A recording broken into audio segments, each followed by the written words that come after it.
Hello students, welcome to Angels online platform. आज देखेंगे November 2025 का solution. Question number 1। A circular disc X of radius R is made from an iron plate of thickness T and another disc Y of radius 4R is made from an iron plate of thickness T by 4. Then the relation between the moment of inertia Ix and Iy is, यहाँ पे रहेगा T by 4।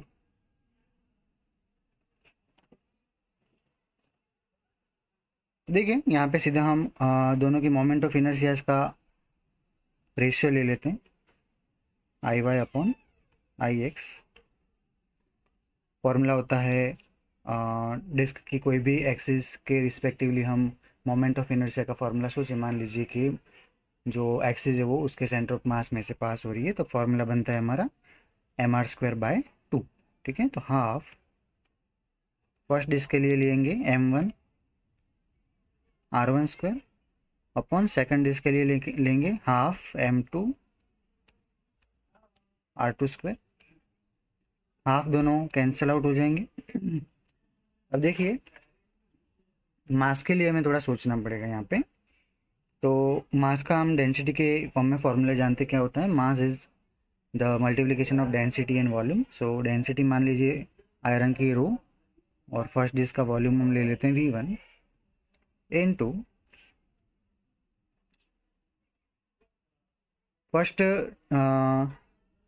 Sorry यहाँ पे आई Y जो है वो हमने second disc के लिए लिया हुआ है, तो उसके लिए जो रेडियस है वो हमने कितनी गैस की हुई, कितनी दी हुई है आपको, 4R दी है, तो यहाँ पे ले लेंगे 4R का स्क्वायर डिवीजन में rho V2 into R square. Okay students, rho से रो कैंसिल हो जाएगा। रो इसलिए कॉमन रखा है क्योंकि दोनों प्लेट्स आयरन की बनी हुई है। ओके, चलिए V stands for volume of the disc. तो डिस्क जो है वो उसका जो शेप है वो हम बोल सकते हैं कि सिलेंड्रिक है, और सिलेंड्रिक शेप का जो वॉल्यूम है वो होता है area into its width. Okay, तो एरिया हम ले लेते हैं A1, और उसकी जो विड्थ है वो आपको ऑलरेडी दे रखी है कितनी, T बाय 4।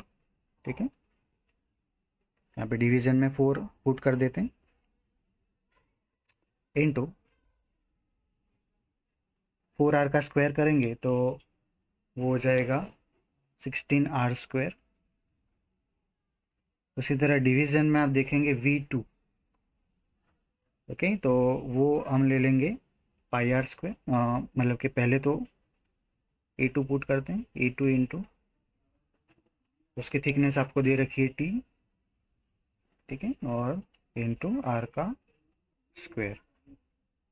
आर स्क्वायर को कैंसिल आउट कर देते हैं, ये मतलब हो जाएगा पाई R1 का स्क्वायर, T से T को भी कैंसिल कर सकते हैं, into 16 divide by 4 multiply A2 हो जाएगा पाई R2 का स्क्वायर। पाई से पाई कैंसिल आउट कर देते हैं, R1 मतलब फिर से 4R रखेंगे और उसका स्क्वायर करेंगे तो हो जाएगा 16 R का square multiply by 16 divide by R2 मतलब ले लेंगे R का स्क्वायर मल्टीप्लाई बाय 4।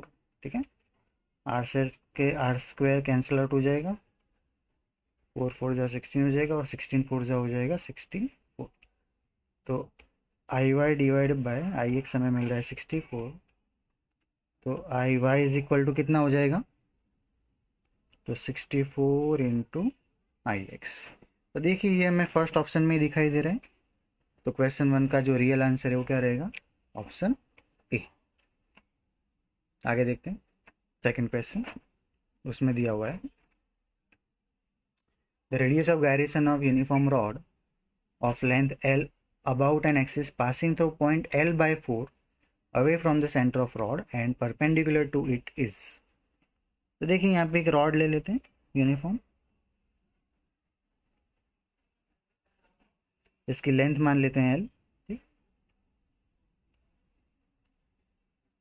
है,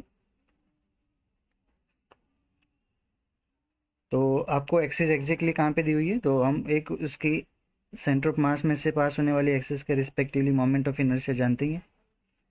उससे L by 4 डिस्टेंस पे जो एक्सिस है उसके अबाउट आपको मोमेंट ऑफ इनर्शिया निकालनी है। ठीक है, ये जो लेंथ है वो आपको दे रखी है L/4। तो देखिए सिंपली इसमें हम क्या करेंगे कि पैरेलल एक्सिस थ्योरम लगा देंगे। पैरेलल एक्सिस थ्योरम में हमारा I is equal to IC plus MD²। ठीक, इसमें जो IC है वो हम जानते हैं, it is the moment of inertia about the axis passing through center of mass of the rod, which is ml² by 12। Okay students, तो वो हम ले लेंगे ml² by 12 plus m into D जो होता है वो दोनों पैरेलल एक्सिस के बीच का परपेंडिकुलर डिस्टेंस है जो कि l है, उसका स्क्वायर करेंगे तो हो जाएगा L² by 16। देखिए यहाँ पे डिवीजन में 48 हम एलसीएम ले लेते हैं।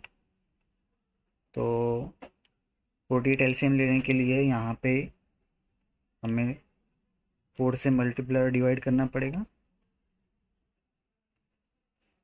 प्लस यहाँ पे हमें 3 से मल्टीप्लाई और डिवाइड करना पड़ेगा।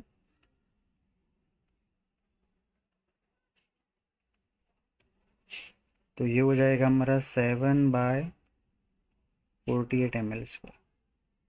अब हमें निकालनी है radius of gyration.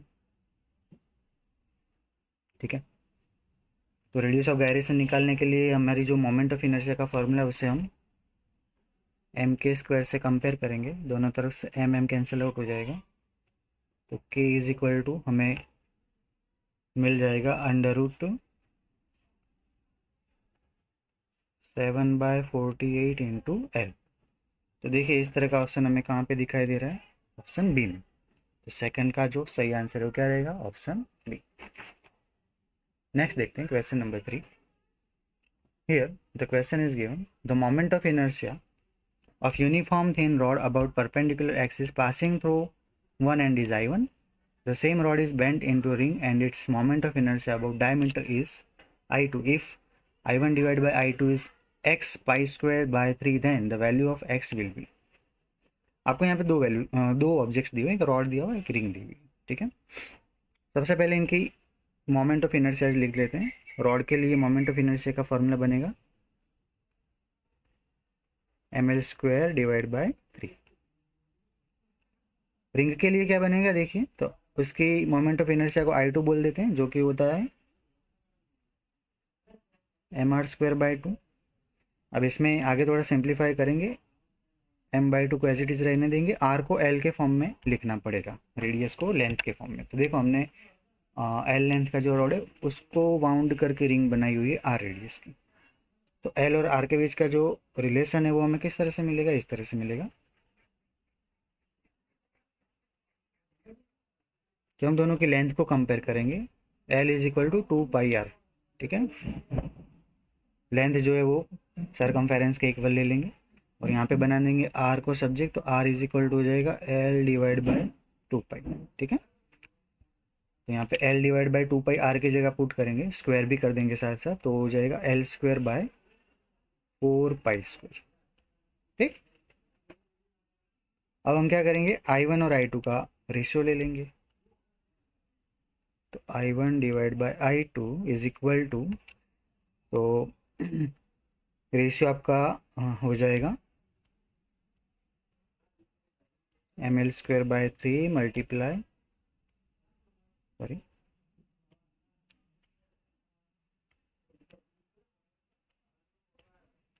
ml²/8π²। ml² को कैंसिल आउट कर देते हैं। ठीक है, तो I1 डिवाइड बाय I2 हो जाएगा हमारा 8π²/3। अब इसको हम कंपेयर करेंगे गिवन वैल्यू से जो कि आपको क्वेश्चन में दी हुई है, जो कि x π² डिवाइड बाय 3। तो कंपैरिजन करने पे देखिए हमें x की वैल्यू पता चल रही है कितनी है, तो 8। तो x इज इक्वल टू कितना होगा, 8, जो कि हमें कहाँ दे रखा है, ऑप्शन ए में। ओके स्टूडेंट्स, देखते हैं क्वेश्चन नंबर 4। इसमें आपको एक सिस्टम दे रखी है जिसमें बोला है a mass m is supported by a massless string wound around a uniform hollow cylinder of mass m and radius r. If the string does not slip on the cylinder, with what acceleration will the mass fall on release? तो देखिए मास जब release होगा तब वो downward motion करेगा, तो उसका अगर हम एफ बी डी सोचे तो उस पर देखिए एम मास का ऑब्जेक्ट है, उस पर डाउनवर्ड फोर्स लगेगा एम जी, अपवर्ड फोर्स लगेगा टी, और मान लीजिए वो ए एक्सेलरेशन से डाउनवर्ड जा रहा है। तो अकॉर्डिंग टू सेकंड लॉ हम उसका फॉर्मूला लिखे तो क्या बनेगा, M G minus T is equal to M A. इसको हम इक्वेशन 1 दे देते हैं, ठीक है। अब सिलेंडर के लिए सोचें तो सिलेंडर क्या कर रहा है, रोटेट कर रहा है, और रोटेशन के लिए उस पर टॉर्क लग रहा होगा। तो टॉर्क के हमारे पास दो फार्मूलाज है, उसमें से दोनों फार्मूलाज को कंपेयर करते हैं। First formula R F sine theta और दूसरा फार्मूला है आई अल्फा। उसमें आर एफ साइन थीटा में थीटा जो है वो 90 डिग्री है। आप देख सकते हैं क्वेश्चन में कि फोर्स और रेडियस जो है परपेंडिकुलर है, तो साइन 90 की वैल्यू हो जाएगी 1। तो टॉर्क का जो हमारा फॉर्मूला है वो क्या बनेगा, R into F. R stand for radius of cylinder, F मतलब जिस फोर्स की वजह से वो रोटेट कर रहा है। तो किस फोर्स की वजह से रोटेट कर रहा है, तो स्ट्रिंग में लगने वाले टेंशन की वजह से।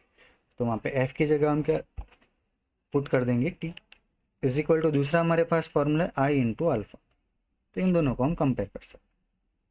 तो देखिए आगे सिंप्लीफाई करें तो R T is equal to I हम ले लेंगे एम आर स्क्वायर, क्योंकि होलो सिलेंडर है वो उसकी एक्सिस के अबाउट रोटेट करेगा, तो उसकी मोमेंट ऑफ इनर्शिया होती है एम आर स्क्वायर। आर से आर कट हो जाएगा, तो टी इज इक्वल टू हमें मिल जाएगा एम आर अल्फ़ा, और उसमें आर अल्फ़ा को हम लीनियर एक्सेलरेशन ए से भी रिप्रेजेंट कर सकते हैं, ठीक है। अब आप इस वैल्यू को, टी की इस वैल्यू को इक्वेशन 1 में पुट करेंगे तो एम जी माइनस टी की जगह हम ले लेंगे M A is equal to M A. तो 2 M A is equal to हो जाएगा एम जी, एम से एम कट हो जाएगा, ए को सब्जेक्ट बना दोगे तो आपको आंसर मिलेगा जी बाय 2। तो देखिए ये हमें कहाँ दे रखा है, ये दे रखा है हमें ऑप्शन ए में। तो क्वेश्चन 4 का ऑप्शन ए जो है वो करेक्ट आंसर रहेगा। नंबर 5, इसमें आपको फोर्स और पोजीशन वेक्टर दिए हुए हैं, आपको टॉर्क निकालना है। बहुत ही सिंपल क्वेश्चन है। तो टॉर्क का हम फार्मूला जानते हैं, torque tau is equal to R cross F. Cross product में आंसर के लिए हम क्या करते हैं, डिटर्मिनेंट का यूज़ करते हैं।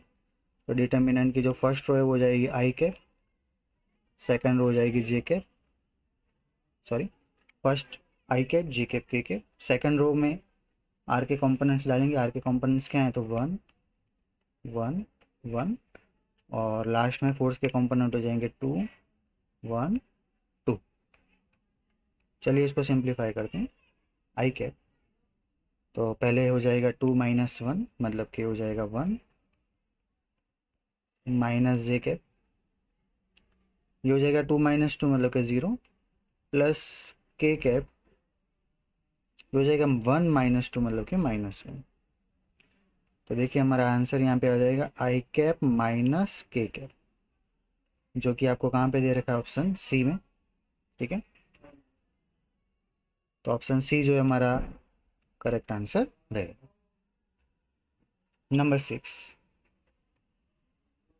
इसमें आपको टॉर्क के कुछ एक्सप्रेशंस दिए हुए हैं, आपको आइडेंटिफाई करना है कि कौन से एक्सप्रेशंस करेक्ट हैं। तो देखिए फर्स्ट एक्सप्रेशन में tau is equal to R cross L दिया, जो कि इनकरेक्ट है, क्योंकि टॉर्क का फॉर्मूला होता है आर क्रॉस एफ। वहाँ पे एंगुलर मोमेंटम नहीं आएगी बट फोर्स आएगा, मतलब कि ए जो है वो क्या है, रॉन्ग है। बी देखते हैं, tau is equal to D by D T R cross P. तो ये सही है, क्योंकि आर क्रॉस पी मतलब होता है लीनियर एंगुलर मोमेंटम एल। तो according to second law of motion हम बोल सकते हैं torque tau is equal to what, D L by D T, और एल की जगह हम क्या पुट कर सकते हैं, आर क्रॉस पी, मतलब कि बी जो है वो करेक्ट है। सी देखते हैं, tau is equal to R cross D P by D T, yes ये भी करेक्ट है, क्योंकि D P by D T मतलब होता है फोर्स एफ। तो देखा जाए तो सी जो है वो भी करेक्ट है। Tau is equal to I alpha, ये तो बिल्कुल करेक्ट है, इसको हमने आगे के क्वेश्चन में भी यूज़ किया। और लास्ट ई वो भी करेक्ट है, tau is equal to R cross F. First में एल होने की वजह से वो इनकरेक्ट है। तो ए के अलावा जितने भी एक्सप्रेशंस दिए वो सारे करेक्ट हैं, राइट। तो देखते हैं ऑप्शंस आपको दिए हुए हैं, जिसमें बी सी डी और ई को करेक्ट दिया हुआ है सिर्फ ऑप्शन सी में। तो ऑप्शन सी जो है वो हमारा करेक्ट आंसर रहेगा, ठीक है। तो सिक्स्थ का जो करेक्ट आंसर है वो क्या रहेगा, ऑप्शन सी रहेगा। सेवन्थ क्वेश्चन, इसमें बोला है thin solid disc of 1 kg is rotating along its diameter axis at the speed of 1800 rotation per minute by applying an external torque of 25 by Newton meter for 40 seconds. The speed increased to 2100 rotation per minute. The diameter of the disc is blank button. बहुत ही अच्छा question है students. देखिए इसमें solution कैसे करेंगे। तो मास आपको दे रखा है 1 kg। इनिशियल एंगुलर वेलोसिटी आपको दे रखी 1800 आरपीएम। अब आरपीएम को हमें रेडियन पर सेकंड में कन्वर्ट करना पड़ेगा। उसके लिए हम क्या करेंगे, तो 1800 को 2π/60 से मल्टीप्लाई करेंगे। तो 2π/60, तो ये हो जाएगा आपका 60 पाई रेडियन पर सेकंड, ठीक है। उसी तरह ओमेगा जो आपको फाइनल वेलोसिटी दी उसको भी कन्वर्ट करना पड़ेगा, जो कि आपको 2100 दी हुई है। तो 2100 को हम 2π/60 से मल्टीप्लाई करेंगे, तो ये हमारा हो जाएगा 70 पाई रेडियन पर सेकेंड, ठीक। बाकी वैल्यूज आपको क्वेश्चन में दे रखी है, टॉर्क दे रखा है, टाइम दे रखा है। आपको जो डिस्क का डायमीटर है वो निकालना है। अब डिस्क का डायमीटर हम अगर उसकी मोमेंट ऑफ इनर्शिया निकाल देते तो हमें मिल जाएगा। उसके लिए देखिए आपको यहाँ पे ओमेगा, ओमेगा नॉट और टी दे रखा है। तो क्या हम अल्फा गेट कर सकते हैं इस पे से? तो यस कर सकते हैं। उसके लिए हमें अप्लाई करना पड़ेगा काइनेमेटिक इक्वेशन। कौन सा इक्वेशन यूज़ करेंगे, omega is equal to omega not plus alpha T. इसमें रिस्पेक्टिव वैल्यूज पुट कर सिंप्लीफाई करने पे आपको अल्फ़ा मिल जाएगा π/4। अब इसको सिंप्लीफाई कर सकते हैं स्टूडेंट्स, ठीक है। चलिए अब टॉर्क दिया हुआ है तो टॉर्क का फॉर्मूला लगा देते हैं। Tau is equal to I alpha. Tau है 25 पाई, आई हमें गेट करना है और अल्फा आपको मिल चुका है π/4। तो आई आपका निकल के आ जाएगा 100 kg मीटर स्क्वायर। अब हमें डायमीटर निकालना है, पर डायमीटर डायरेक्टली नहीं मिलेगा, पहले हमें रेडियस निकालनी पड़ेगी। तो रेडियस निकालने के लिए देखिए आपको बताया हुआ है कि डिस्क किसके अबाउट रोटेट कर रही है। तो डिस्क जो है वो उसके डायमीटर के अबाउट रोटेट कर रही है, ठीक है। तो हम जो मोमेंट ऑफ इनर्शिया का फॉर्मूला लगाएंगे, mr² divide by 4 is equal to 100। Mass 1 kg ले लेंगे तो r² इज इक्वल टू आपको मिल जाएगा 400। सिंप्लीफाई करने पे r आपको मिल जाएगा 20 मीटर। अब हमें डायमीटर निकालना है, तो डायमीटर जो है वो रेडियस का डबल होता है, मतलब कि वो क्या आएगा हमारा 40 मीटर, ठीक है। तो देखिए हमें 40 मीटर किस ऑप्शन में दिया हुआ है, तो वो दिया हुआ है आपको ऑप्शन डी में। तो ऑप्शन डी जो है हमारा करेक्ट आंसर रहेगा। ओके स्टूडेंट्स, देखते हैं नंबर 8। उसमें बोला है a particle moves in circular path with decreasing speed, choose the correct statement. तो first their angular momentum remains constant. Angular momentum मतलब कि एल, जिसका फॉर्मूला होता है mvr। अब देखिए यहाँ पे बोला हुआ है डिक्रीजिंग स्पीड। अगर स्पीड डिक्रीज हो रही है तो फिर एंगुलर मोमेंटम का मैग्नीट्यूड तो कभी भी कांस्टेंट नहीं रहेगा। तो ए जो है वो हमारा इनकरेक्ट ऑप्शन। उसके बाद देखते हैं acceleration alpha is towards the centre. नहीं, अल्फा टूवर्ड्स द सेंटर नहीं होता है, वो टूवर्ड्स द रोटेशनल एक्सिस होता है, मतलब ऑप्शन बी भी इनकरेक्ट है। सी देखते हैं particle moves in spiral path with decreasing radius. नहीं, पार्टिकल कभी भी स्पाइरल पाथ पे मूव नहीं कर पाएगा रोटेशनल मोशन में, ठीक है। और D the direction of angular momentum remains. Okay, ये सही है, क्योंकि जब भी ऑब्जेक्ट रिवॉल्व कर रहा है पर्टिकुलर एंगुलर वेलोसिटी से या तो डिक्रीजिंग एंगुलर वेलोसिटी से, तो उसका जो एंगुलर मोमेंटम है वो ऑलवेज उसकी एक्सिस, रोटेशनल एक्सिस के अलोंग होता है, मतलब कि जो उसकी डायरेक्शन है वो हमेशा क्या रहती है, कांस्टेंट रहती है। ठीक है, तो ऑप्शन डी जो है वो हमारा करेक्ट आंसर रहेगा। देखते हैं नंबर 9। इसमें बोला है an equilateral triangle A B C formed from a uniform wire has two small identical beads initially located at A. The triangle is set to rotate about a vertical axis AO. Then the beads are released from rest simultaneously and allowed to slide down, one along AB and another along AC as shown in figure. Neglecting frictional effects, the quantities that are conserved as the beads slide down. तो देखिए students, दोनों beads यहाँ से release किए हुए हैं point A से। एक बीड ऐसे ए बी के अलोंग जा रहा है, दूसरा बीड ए सी के अलोंग जा रहा है। तो इन दोनों के लिए क्या क्या कंजर्व हो सकता है, मतलब कि क्या चेंज नहीं होगा टाइम के साथ। तो पहले उन्होंने दिया हुआ angular velocity and total energy. तो देखिए टोटल एनर्जी तो चेंज नहीं होगी, ये बात सही है, बट एंगुलर वेलोसिटी, तो एंगुलर वेलोसिटी चेंज हो सकती है, क्योंकि जैसे जैसे बीड्स नीचे की तरफ जाएंगे उनका रोटेशनल एक्सिस से जो डिस्टेंस है वो बढ़ता जाएगा। ओके, तो omega is equal to V by R formula के अकॉर्डिंगली उसकी एंगुलर वेलोसिटी क्या होती रहेगी, चेंज होती रहेगी। नेक्स्ट दिया है total angular momentum and total energy. तो टोटल एनर्जी तो हम जानते हैं कंजर्व होती है आइडियल सिचुएशन में। अब आगे बोला है टोटल एंगुलर मोमेंटम, यस, तो ये भी कंजर्व होगा, क्योंकि यहाँ पे आप देख सकते हैं बीड्स पे बाहर से कोई एक्सटर्नल टॉर्क नहीं लग रहा है। तो अगर कोई एक्सटर्नल टॉर्क नहीं लगेगा तो एंगुलर मोमेंटम क्या रहेगी, कंजर्व रहेगी। तो इसके अकॉर्डिंगली देखें तो हमारा ऑप्शन बी करेक्ट। फिर भी हम सी और डी को एक बार चेक कर लेते हैं। तो सी दिया हुआ angular velocity and moment of inertia about the axis. Okay, तो देखिए ये तो दोनों चेंज हो रहे हैं। एंगुलर वेलोसिटी मैंने आपको पहले ही बता दिया चेंज हो रही है। मोमेंट ऑफ इनर्शिया तो चेंज होगी, क्योंकि वो तो आर पे डिपेंड करती है, उसका फॉर्मूला होता है M are square. Option C भी नहीं आएगा। डी में बोला है total angular momentum and moment of inertia. Okay, तो एंगुलर मोमेंटम तो कंजर्व हो रही है, but moment of inertia change हो रही है। हमें तो देखना है कि दोनों चेंज नहीं होने चाहिए। तो ऐसा अगर देखें तो ऑप्शन बी में हमें दिखाई दे रहा है, तो ऑप्शन बी जो है वो हमारा करेक्ट आंसर रहेगा। क्वेश्चन 10, इसमें बोला है a thin uniform circular disk of mass m and radius r is rotating in horizontal plane about an axis passing through its center and perpendicular to its plane with an angular velocity omega. Another disk of same dimension but mass m by 4 is placed gently on the first disk coaxially. The angular velocity of the system now is. Okay students, इसको थोड़ा draw करके देखते हैं। पहले एक single disc rotate कर रही थी इस तरह से, ये डिस्क रोटेट करिए उसकी एक्सिस के अबाउट, कितनी एंगुलर वेलोसिटी से, तो ओमेगा। ठीक है, अब जेंटली हम क्या करते हैं, उसके ऊपर एक और डिस्क को रख देते हैं इस तरह से। अब ये दो डिस्क रोटेट हो रही है एक साथ, राइट। अब दूसरी जो डिस्क रखी जा रही है इसके डायमेंशन तो सेम है, मतलब रेडियस तो सेम है, बट उसका मास प्रीवियस वन से 1/4 है।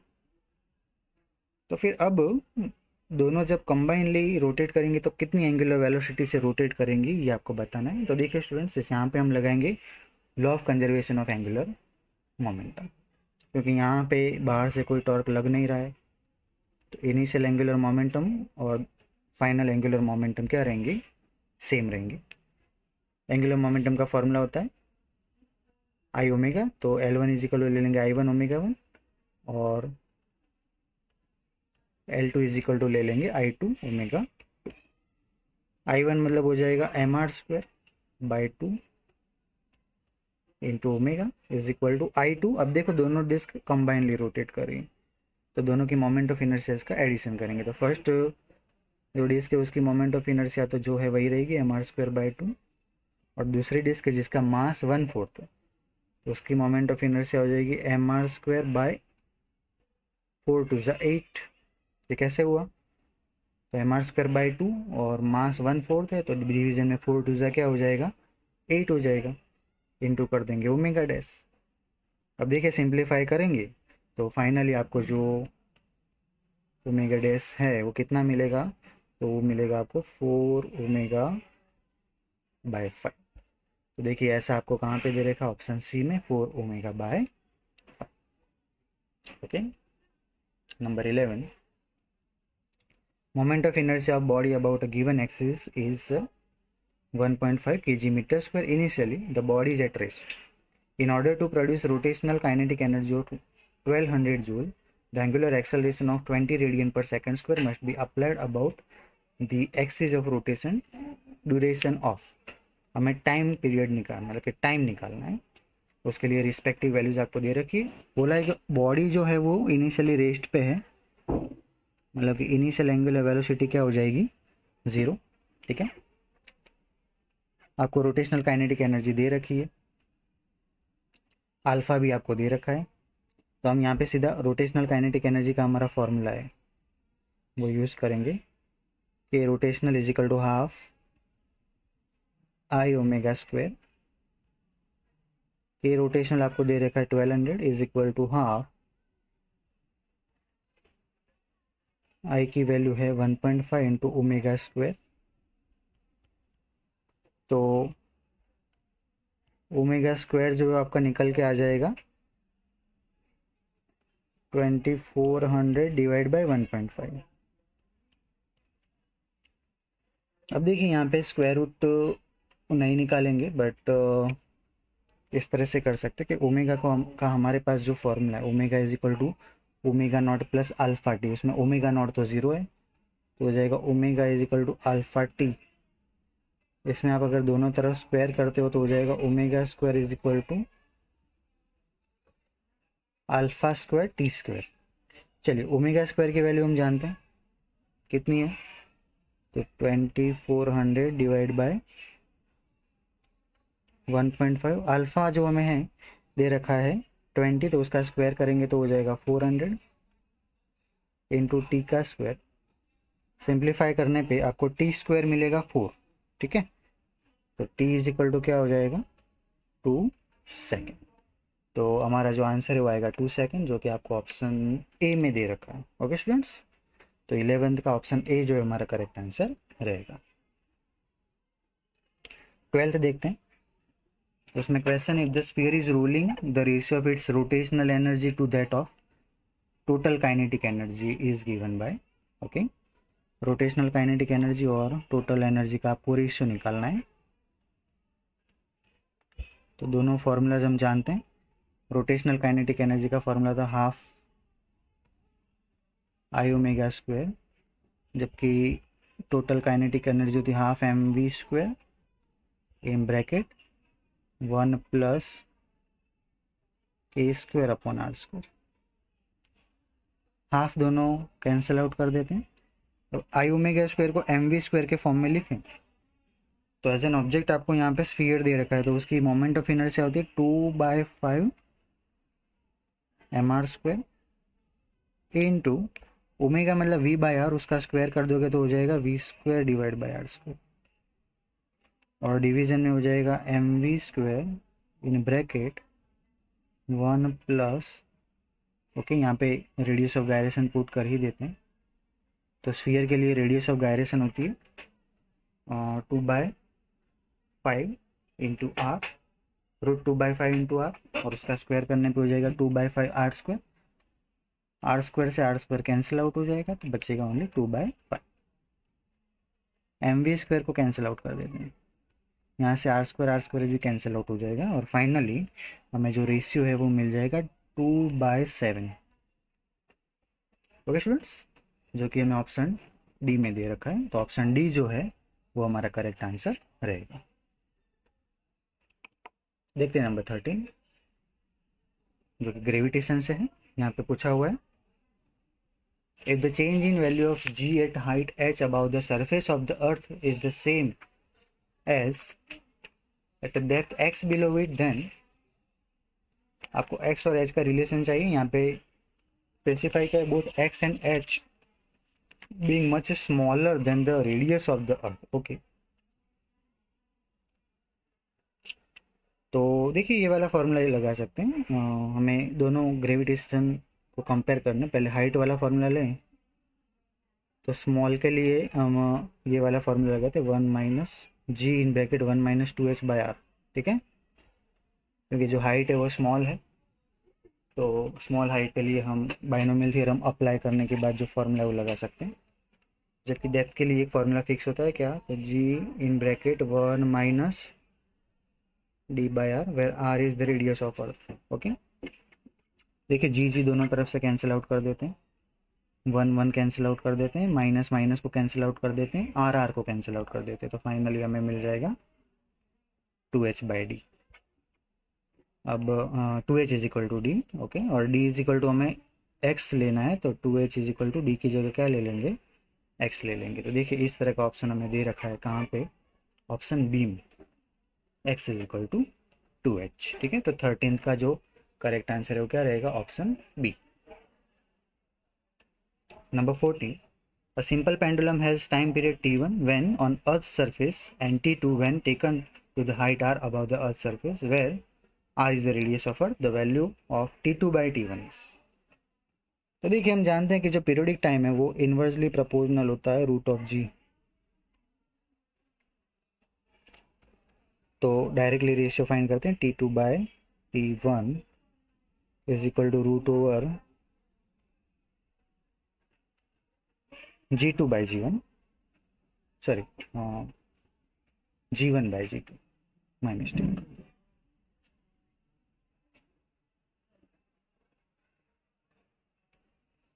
Root over g1 divide by g2। अब सबसे पहले g2 फाइंड कर लेते हैं। तो g2 इज इक्वल टू, देखो हाइट आपको कुछ ज़्यादा दे रखी है, ग्रेट अर्थ के सरफेस पे ग्रेविटेशनल एक्सेलरेशन जो है हम g1 गैस कर लेते हैं। तो g1 upon 1 plus h by r का स्क्वायर हो जाएगा। ठीक है, तो g1 डिवाइड बाय, अब h की जगह r पुट करें तो r बाय आर हो जाएगा 1, 1 प्लस 1 2 का स्क्वायर हो जाएगा 4, मतलब कि ये हो जाएगा g1 बाय 4। तो रूट में देखिए पुट कर देते हैं वैल्यूज, g1 अपॉन g2 की जगह g1 डिवाइड बाय 4, g1 से g1 कट हो जाएगा, रूट ऑफ 4 हो जाएगा 2, और डिवीजन में 1 पुट कर देते हैं। ओके, तो रेशियो आ जाएगा हमारा 2:1, या तो इसको 2 भी बोल सकते हैं, जो कि आपको ऑप्शन डी में दे रखा है। ओके स्टूडेंट्स,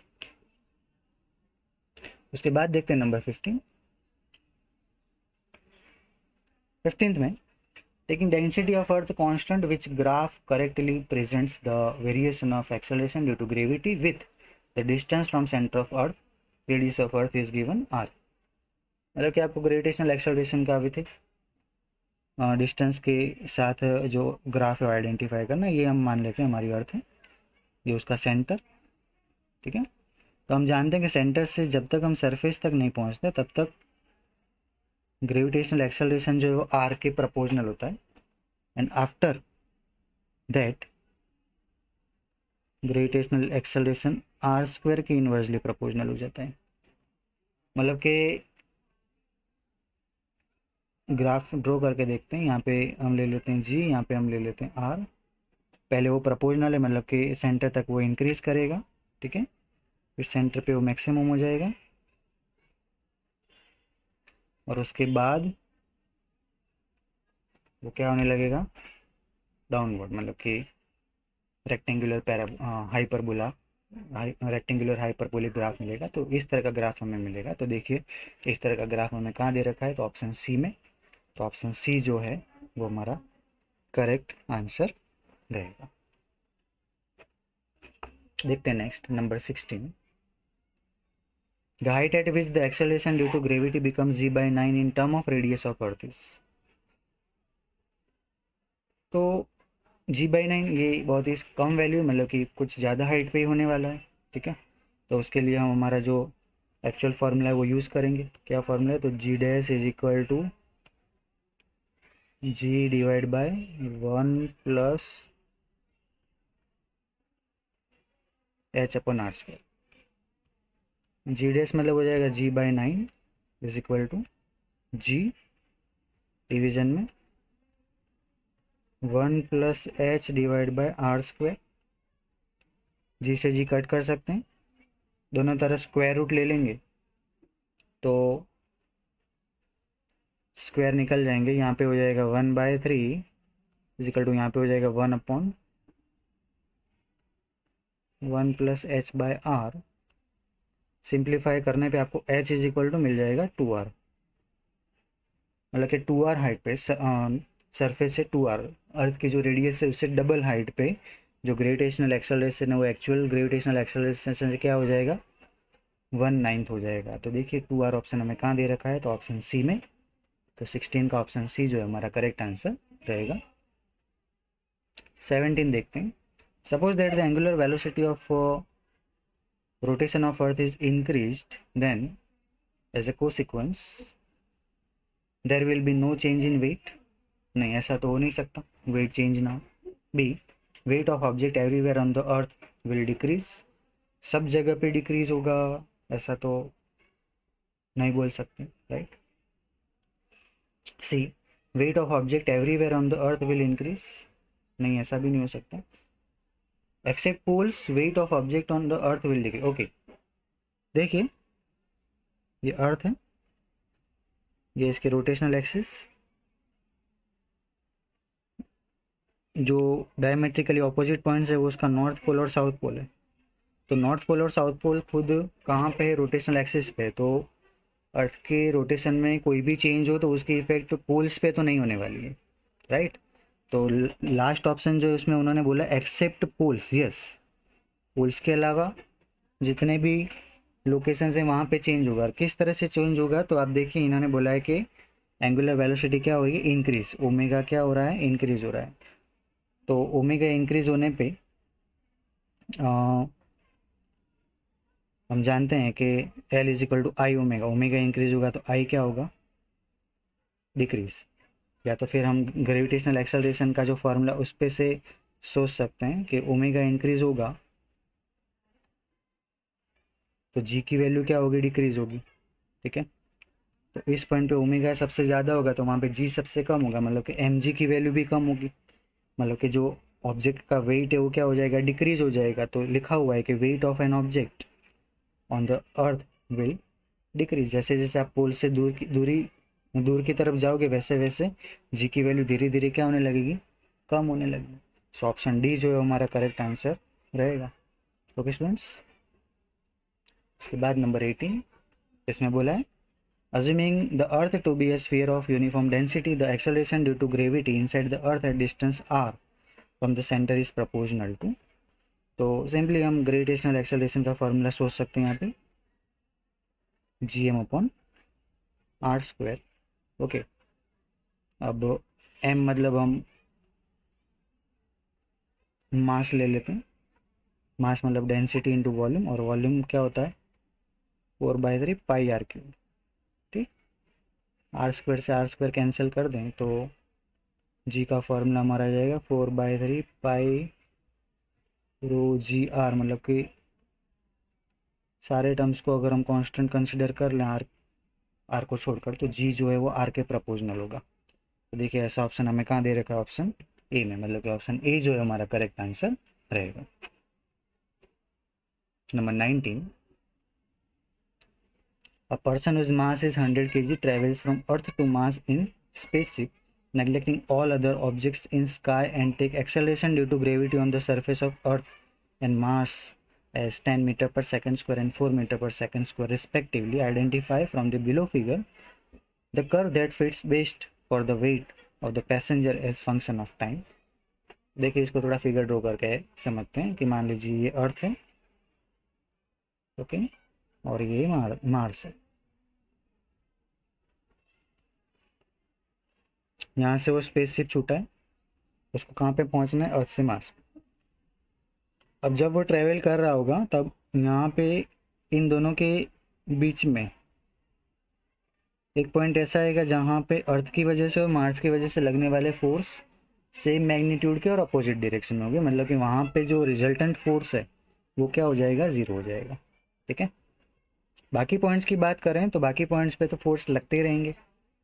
जब वो अर्थ से मार्स की तरफ जा रहा है तब कंटिन्यूसली जो फोर्स है वो डिक्रीज होता जाएगा, और फिर जब वो इस पॉइंट से कि जहाँ पे फोर्स जीरो है उस पॉइंट को हम नल पॉइंट ओ बोल देते हैं, तो वहाँ से जब वो मार्स की तरफ जा रहा होगा तब ये फोर्स कंटिन्यूसली क्या करने लगेगा, बढ़ने लगेगा।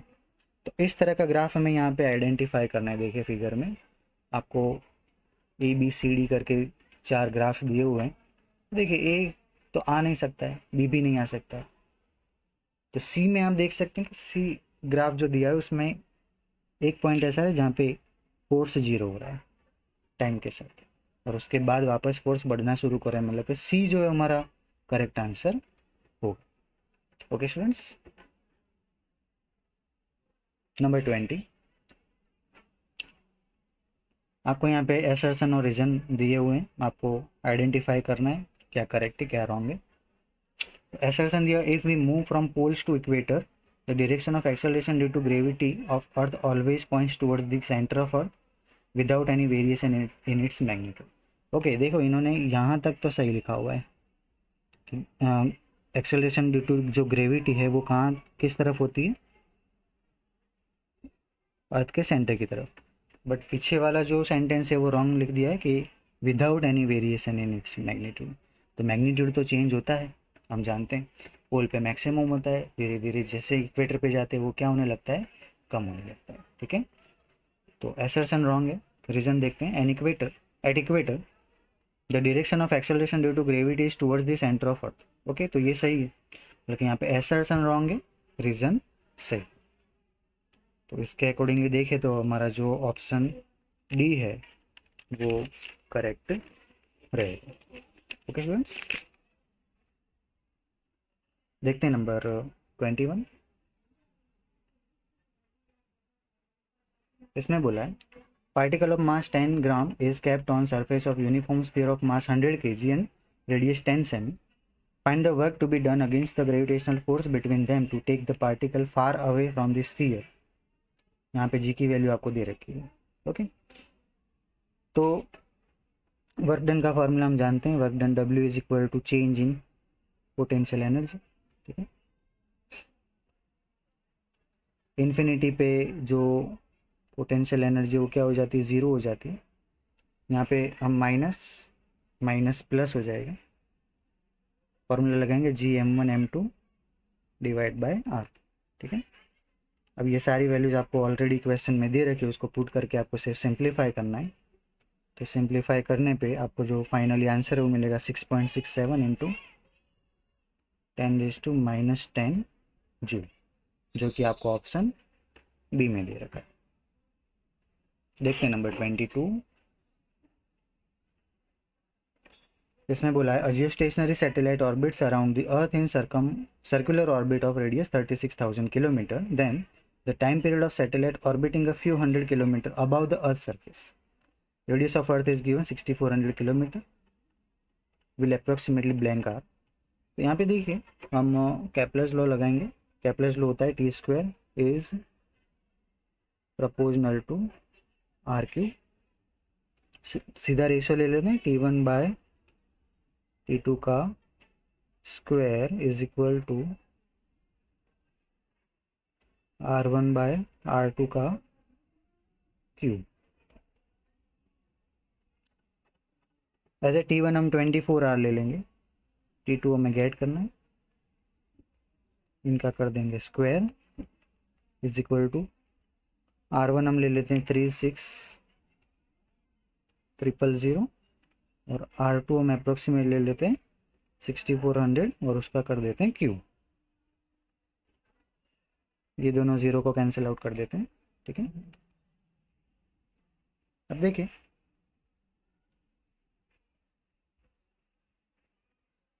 आगे सिंप्लीफाई करें तो 24 बाय T2 का स्क्वायर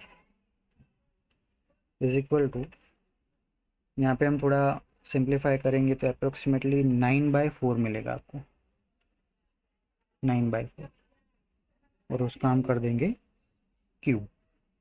तो 24 डिवाइड बाय T2 का स्क्वायर इज इक्वल टू 9 का क्यूब हो जाएगा 729 डिवाइड बाय 8 का 4 का क्यूब करेंगे हम 64, तो 24 डिवाइड बाय T2 सॉरी, यहाँ से स्क्वायर भी रिमूव हो ही जाएगा।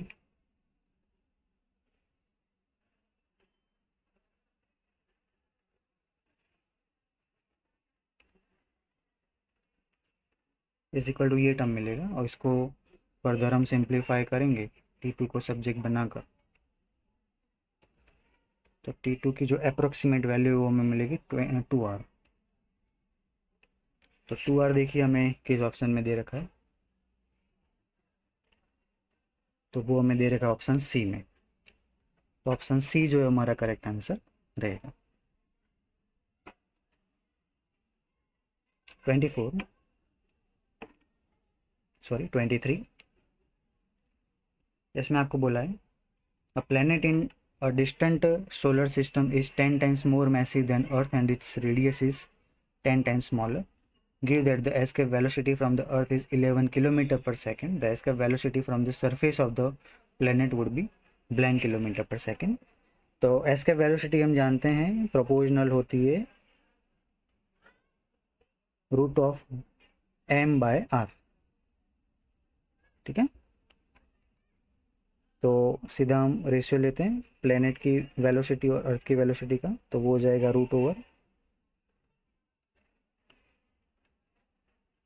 M P over R P multiply M E over R E. तो V P divide by V E is equal to root over, तो प्लेनेट का जो मास है वो अर्थ से 10 टाइम्स है और उसकी जो रेडियस है वो 1/10 है। तो आर ई डिवाइड बाय कर देंगे 10, बाकी terms as it is put कर देते हैं। M e r e cancel out, 10 10 से 100 और उसका रूट हो जाएगा 10। मतलब कि प्लेनेट की जो एस्केप वेलोसिटी अर्थ से 10 टाइम्स है, अर्थ की अगर 11 है तो प्लेनेट की कितनी होगी 110। तो ऑप्शन सी जो है वो हमारा करेक्ट आंसर रहेगा। ओके स्टूडेंट्स, देखते हैं number 24। Two bodies of masses m and 4m are placed at distance r. The gravitational potential at a point on the line joining them where the gravitational field is 0। तो देखिए figure draw करते हैं। ये दोनों objects हैं, ठीक है, उनके बीच का जो सेपरेशन है आपको दे रखा है r। एक का मास आपको दे रखा है 4m, दूसरे का मास आपको दे रखा है m। ठीक है, सबसे पहले जहाँ पे ग्रेविटेशनल फील्ड 0 है वो पॉइंट आइडेंटिफाई करते हैं। मान लीजिए इस पॉइंट पे ग्रेविटेशनल पोटेंशियल 0 है। वो पॉइंट मान लीजिए 4m मास के ऑब्जेक्ट से x डिस्टेंस पे है और यहाँ से वो r-x डिस्टेंस पे है। तो उस पॉइंट पे दोनों फील्ड्स को कंपेयर करेंगे। फील्ड का फॉर्मूला होता है gm/r²। तो 4m मास के ऑब्जेक्ट के लिए हो जाएगा वो g/4m/x² इज इक्वल टू यहाँ पे हो जाएगा gm/r-x²।